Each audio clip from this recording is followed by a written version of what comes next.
In 1897, British soldiers broke into a palace in West Africa and found something they couldn't explain.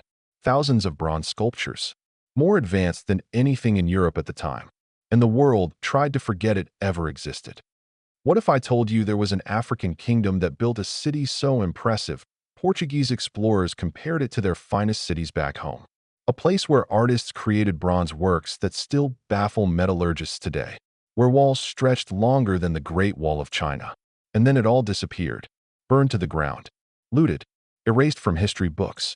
Today we're talking about the Kingdom of Benin, not the country you're thinking of. This was in modern-day Nigeria, and its story will change how you think about African history. So let me ask you this. How much of history have we been told wrong? Let's find out. Picture this. It's 1485. A Portuguese ship captain named João Afonso de Aveiro lands on the West African coast. He's expecting, I don't know, maybe small villages, maybe some trading posts. Instead, he finds Benin City, and he loses his mind. The city had broad streets, clean, organized. The main road was reportedly 120 feet wide. That's wider than most modern highways. The houses? They weren't huts. They were compounds with multiple buildings, courtyards, detailed architecture. But here's what really got them. The walls. The Benin walls were massive. We're not talking about some wooden fence. These were earthworks and moats that surrounded the entire city and the surrounding kingdom. How massive? Try 4 times longer than the Great Wall of China. Over 16,000 kilometers of earthworks in total. Let me repeat that. 4 times longer than the Great Wall of China. And nobody talks about it. The Portuguese compared Benin City to Lisbon. Some said it was even better. Better organized. Cleaner streets. More impressive. Think about that. A European explorer in 1485 seeing an African city and thinking, wow, this is nicer than home. When do you ever hear that story in history class? Right. Never. Drop a comment if you've ever learned about Benin in school. I'm genuinely curious because most people haven't. The city wasn't just big. It was sophisticated. They had a complex government system, a ruler called the Oba, councils of chiefs, courts, laws, everything you'd expect from an advanced civilization. And at the center of it all, the royal palace. This wasn't just a palace. It was a complex, multiple courtyards, halls, shrines, all decorated with bronze plaques that told the kingdom's history. Imagine walking through corridors lined with detailed bronze artwork, each one telling a story. Battles, ceremonies, kings, queens. It was like a history book made of metal. And the Oba? He wasn't just a king. He was considered semi-divine. The connection between the earthly world and the spiritual one. When he appeared in public, it was an event. Full regalia, coral beads, bronze, ivory, leopard skins. Because leopards in Benin belonged to the Oba. Nobody else could kill one. It was his animal. That's the level of control and organization we're talking about. Now let's talk about what Benin is really famous for. The bronzes. And when I say these sculptures are impressive, I mean they've had modern metallurgists scratching their heads. The Benin bronzes aren't really bronze.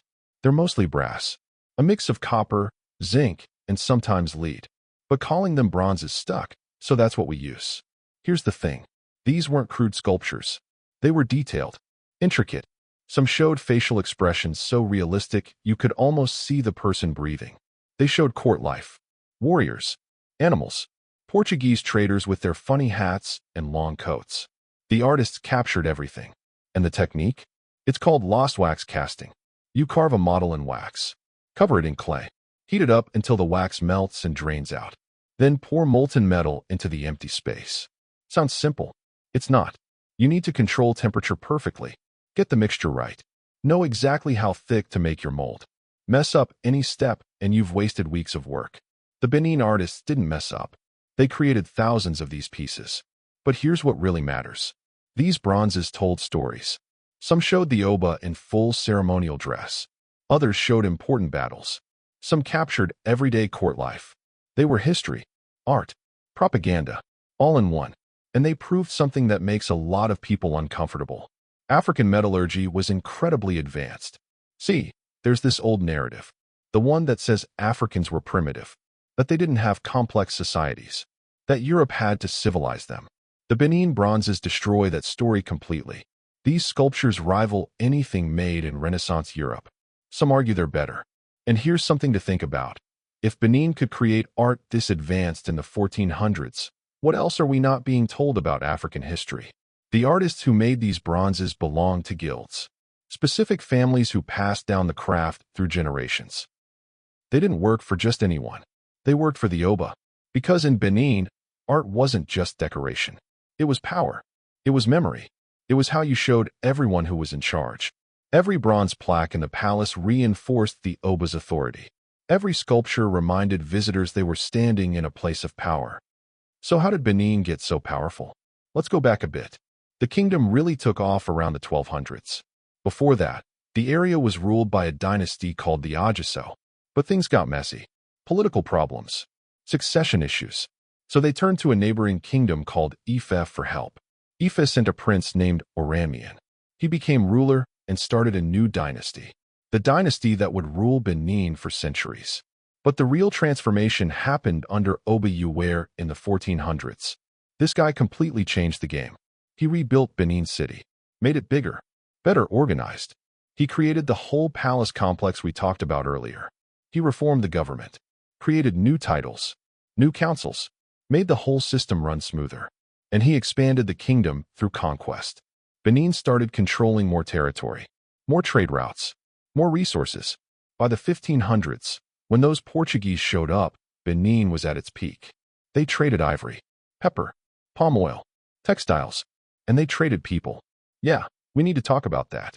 Benin participated in the slave trade, both before and during European contact. They enslaved people from wars, from conquered territories. And yes, they sold some to Europeans. This is uncomfortable history, but it's real history. The kingdom wasn't perfect. No kingdom was. But here's the thing. Benin controlled that trade. European traders couldn't just do whatever they wanted. They needed permission from the Oba. They followed Benin's rules. They paid Benin's prices. The Portuguese didn't conquer Benin. They negotiated with it. For centuries, Benin was a major power in West Africa. They had a strong military, well-trained soldiers, advanced tactics. They used both traditional weapons and firearms they got through trade. And they used their wealth to create more art, more bronze, more ivory carvings. The kingdom became a center of craftsmanship. Artists from all over wanted to work there. Try this. Next time someone says Africa had no history, ask them about Benin. Watch them have nothing to say. But nothing lasts forever. By the 1800s, things were changing. European countries were scrambling for Africa, drawing lines on maps, claiming territory. Britain wanted control of West Africa's resources. They wanted palm oil. They wanted trade routes. And Benin was in the way. At first, Britain tried the diplomatic approach. They wanted to establish a protectorate, basically control Benin's foreign affairs while letting the Oba keep local power. Oba Oven Ramwan wasn't interested. But nothing lasts forever. By the 1800s, things were changing. European countries were scrambling for Africa, drawing lines on maps, claiming territory. Britain wanted control of West Africa's resources. They wanted palm oil. They wanted trade routes. And Benin was in the way. At first, Britain tried the diplomatic approach. They wanted to establish a protectorate, basically control Benin's foreign affairs while letting the Oba keep local power. Oba Oven Ramwan wasn't interested. He knew what protectorate really meant. Loss of independence, loss of control. So he said no. Britain didn't like that answer. In 1896, a British delegation decided to visit Benin. Without permission, during a religious festival, the Oba told them not to come. The festival was sacred. Outsiders weren't allowed. Come back later. They came anyway. What happened next is disputed. Some say the Oba's chiefs ordered an attack without his knowledge. Some say it was a defensive response to an armed incursion. Either way, most of the British party was killed, and Britain had its excuse. In February 1897, Britain sent a punitive expedition. That's a nice way of saying revenge attack. Over 1,200 troops, armed with modern weapons, Maxim guns, artillery. Benin didn't stand a chance. The British forces burned Benin City to the ground. The palace? Destroyed. The bronze plaques? Ripped off the walls. The sculptures? Loaded onto ships. Everything. Looted. They took thousands of bronzes, ivory tusks, carved artifacts. The Oba was captured, exiled to Calabar, where he died in 1914. The kingdom that had stood for centuries was destroyed in weeks. And here's the really messed up part. The British officers who led the expedition, they kept the art as personal spoils, sold pieces to museums, to private collectors. Those bronzes we talked about, the ones that show Africa's artistic genius, they're scattered across the world now. British Museum, Metropolitan Museum in New York, museums in Berlin, Vienna, Chicago, everywhere except Benin. When the British saw those bronzes, some didn't believe Africans made them. They thought maybe Portuguese traders brought them. Maybe they were from ancient Egypt. Because in their minds, Africans couldn't create something that sophisticated. That's how deep the racism went. The bronzes didn't fit the narrative, so they tried to explain them away. If you're feeling angry right now, you should be. Drop a comment about whether you think these artifacts should be returned. In February 1897, Britain sent a punitive expedition. That's a nice way of saying revenge attack. Over 1,200 troops, armed with modern weapons, Maxim guns, artillery. Benin didn't stand a chance. The British forces burned Benin city to the ground. The palace? Destroyed. The bronze plaques? Ripped off the walls. The sculptures? Loaded onto ships. Everything. Looted. They took thousands of bronzes, ivory tusks, carved artifacts. The Oba was captured, exiled to Calabar, where he died in 1914. The kingdom that had stood for centuries was destroyed in weeks. And here's the really messed up part.